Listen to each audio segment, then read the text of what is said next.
নমস্কার, আমি বৃষ্টি, রিল বৃষ্টিরা চ্যানেলে সকলকে স্বাগত জানাচ্ছি।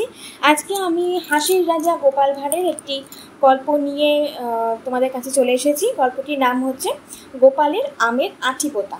তো চলো বেশি কথা না বলে শুরু করা যাক এই হাসির গল্প। গোপালকে মাঝে মাঝে ধার করতে হতো। সে একবার এক মহাজনের কাছ থেকে বেশ কিছু টাকা ধার নিয়েছিল। আজ দেব কাল দেব বলে সে টাকা আর ফেরত দেওয়া সম্ভব হয়নি।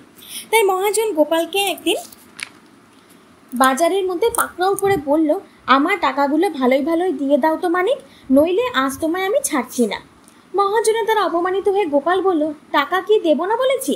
আপনার টাকা আগামীকালই দিয়ে দেব। কাল সকালেই আমার বাড়িতে চলে আসুন। আগামীকালের মধ্যে আপনার টাকার ব্যবস্থা করতে না পারলে আমি আর জলস্পর্শ করব না। গোপালের কথা শুনে মহাজন ভাবলে, গোপাল যখন এত লোকের সামনে কথা দিল, তখন আগামীকাল যেভাবেই হোক টাকা পরিশোধ করবে। মহাজন পরদিন ভোরেই গোপালের বাড়িতে গিয়ে হাজির হলো। কই হে গোপাল, আমায় টাকা দাও।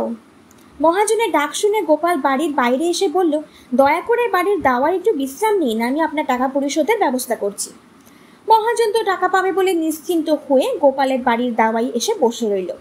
কিছুক্ষণ পরে গোপাল আর গোপালের ছেলে বাড়ির সামনের মাঠে 20 হাত অন্তর অন্তর আমের আঁটি পুঁততে লাগলো।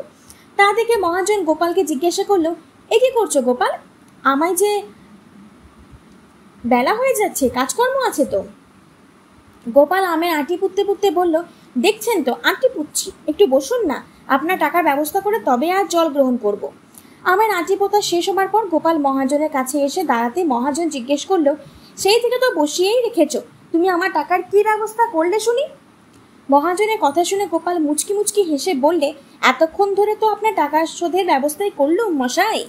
মহাজন তো অবাক, তার মানে তুমি তো আমের আঁটি পুঁতলে, কিন্তু এতে আমার টাকা শোধের কি ব্যবস্থা হলো তা তো বুঝতে পারলাম না। গোপাল বলল, এই যে আমের আঁটিগুলো পুঁতলাম, তাতে আম গাছ হবে এবং অতগুলো আম গাছে যা ফলবে তা তো আর কম নয়। 2 বছরের আমের টাকায় আপনার সব দেনা পরিশোধ হয়ে যাবে। আপনাকে যখন কথা দিয়েছি আজই টাকা শোধের ব্যবস্থা করব, তাই ব্যবস্থা করে দিলুম। 2 বছরের জন্যে আমের ইজারা আপনাকে দিয়ে দিলুম। আর ভাবছেন কেন?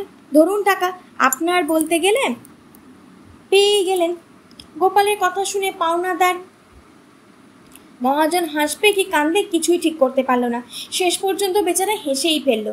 গোপাল বলল, টাকা নগদ পেয়ে গেলেন বলেই হাসি, আর ধরে না যে দাদার।